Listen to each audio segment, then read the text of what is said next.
jurados, como muito bem dito aqui pela doutora Cíntia, o objetivo dessa bancada aqui é com a justiça. A gente jamais sustentaria o insustentável. Então, estudando o processo, a gente chegou numa conclusão que, de fato, o Pedro, ele tem culpa. Infelizmente, houve uma tragédia. Mas o legislador, no momento de criar as leis, ele previu situações que fossem menos prejudiciais do que outras. Porque a gente precisa entender que o crime de homicídio, ele é um crime que qualquer pessoa pode cometer, né? Diferente de um roubo, eu jamais praticaria um roubo. Mas toda pessoa tem um botão certo. E se for apertado, a gente pode perder a cabeça e praticar o crime. Por exemplo, eu tenho uma filhinha. E se alguém tentar alguma coisa contra ela, por óbvio, eu posso perder a razão e praticar o crime. E isso me diferencia de um cara assassino, quanto mais, que está na vida do crime. E notando essa diferença, percebeu-se que não seria justo aplicar uma pena para um assassino, traficante, bandido, que comete reiterados crimes, e uma pessoa que uma única vez cometeu um crime isolado por algum motivo que não é justificável, mas é diferenciado.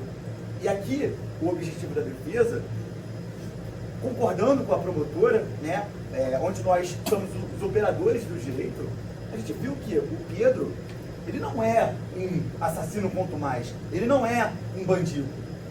E sim, ele errou e tem que pagar pelo erro, mas dentro da proporcionalidade do erro dele. Até porque não seria justo de nós, advogados, sustentar uma absolvição numa situação dessa, né, onde houve uma tragédia. E aqui a história é isso, é uma tragédia que os senhores precisam conhecer, ter a ciência do que aconteceu e buscar o melhor resultado possível para o caso.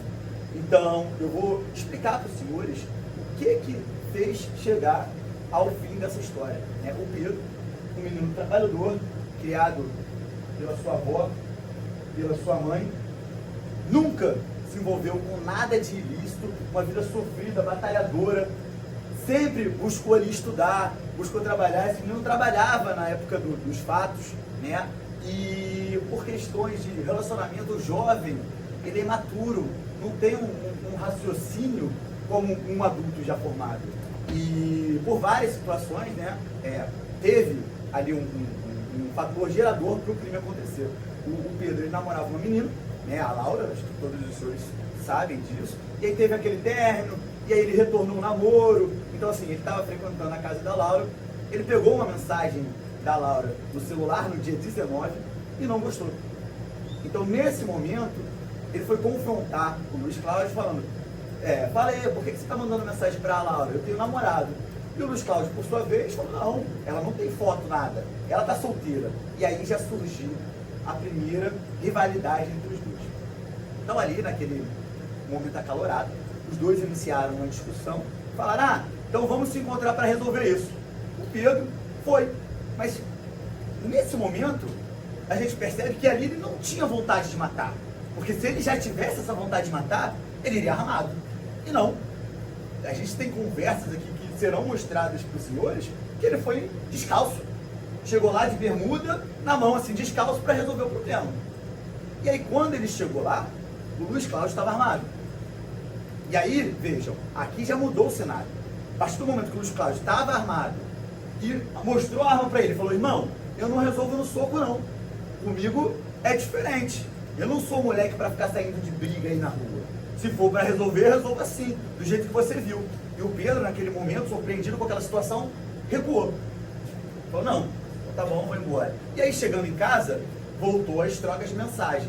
E o Pedro chegou para ele e falou assim, poxa, Luiz Cláudio, não entendi a sua maldade não, você ia de peça no encontro. E aí, rolou aquele burburinho, citaram nomes, né? E aí ficou uma rincha por conta dessa situação da arma apontada para o Pedro. Beleza. No dia 23, o Pedro, que estava reatando o seu namoro, havia combinado com a Laura de lanchar. E aí o Pedro foi até a casa da Laura para encontrá-la, para sair, para passear ali, né? E aí, por infelicidade do destino, a Laura, ela relata em audiência que no dia 23, por volta de umas 6 horas, ela havia saído com o seu cachorrinho para passear e encontrou o Luiz Cláudio. E aí eles ficaram conversando e tal. E quando o Pedro chegou, por essa discussão no WhatsApp, eles discutiram de novo. E aí rolou uma briga. E nesse momento da briga, pelo que aparenta, o Luiz Cláudio, ele levou um corte aqui no supercílio, e aí nos autos, o amigo dele, o Everton, ele até fala que ele não falou para a família da briga, que ele disse que caiu de moto, porque não queria preocupar ninguém, falou que já estava dando muito trabalho pro pai dele.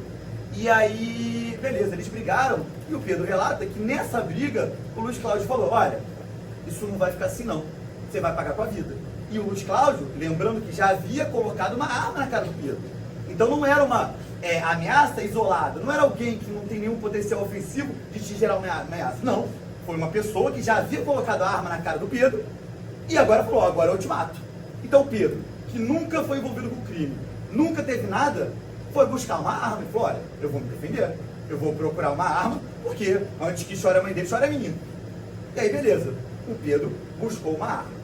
E aí depois teve mais uma discussão no WhatsApp, e aí veio o dia da barbearia, na parte da noite. O Pedro, ele foi procurar a Laura, ele relata que ele ia encontrar a Laura para fazer alguma coisa. E aí ele estava passando na rua da feira, ele viu o Luiz Cláudio ali, e aí os dois cruzaram olhares de rivalidade. E aí iniciou uma nova discussão. E aí o Pedro ficou exaltado, ali naquele momento ele já estava armado, falou, não, então pera lá, já que é para resolver as coisas, vamos resolver. Só que aí a gente precisa entender minuciosamente os fatos para verificar. Vai ser narrado isso para os senhores, mas existe uma previsão legal que fala, quando a vítima ela corrobora com um crime, existe a previsão de uma minorante da pena. E é isso que a gente busca. Né? Ele vai ser condenado, ele vai pagar pelo que ele fez, mas a gente precisa diferenciar essa situação de uma situação do assassino quanto mais. Né? A gente entende que a sociedade deve ter uma resposta, porque, como a promotora disse, ninguém pode sair resolvendo as suas situações dando tiro nos outros. Está errado. Mas, nesse contexto específico, existe essa possibilidade de reconhecimento. Tanto é que aqui a gente tem uma tese que as duas partes entendem isso. Isso não é normal. Né? Normalmente a defesa traz uma visão, a acusação traz uma visão. E isso aqui é uma coisa visível, que está nos autos, e assim, está bem nítido. E a gente não pode condenar o Pedro numa situação como se ele fosse um assassino sanguinário. Né? E aí, beleza. E aí, depois desses fatos, né, o Pedro foi para casa, e aí começou a surgir ameaças, né, falando que ia pegar o Pedro, que ele ia morrer, e aí o Otto tem medo, né, saiu da cidade, e aí depois ele veio e foi preso. Então agora, senhores, o nosso objetivo, como sempre, tudo que a gente fala, a gente comprova. Então, nos autos, a gente tem diversas provas, que tudo que foi falado aqui pela promotora e pela defesa vai ser apresentada para os senhores, porque eu preciso ler um artigo para os senhores, porque eu gosto de falar isso, né? Às vezes o jurado tem a dificuldade de saber como julga. É muito difícil julgar. Eu jamais faria o papel da magistrada, porque você sabia que a vida da pessoa está na decisão que os senhores tomarem aqui, isso é preocupante. Então, assim, aqui a gente não pode errar.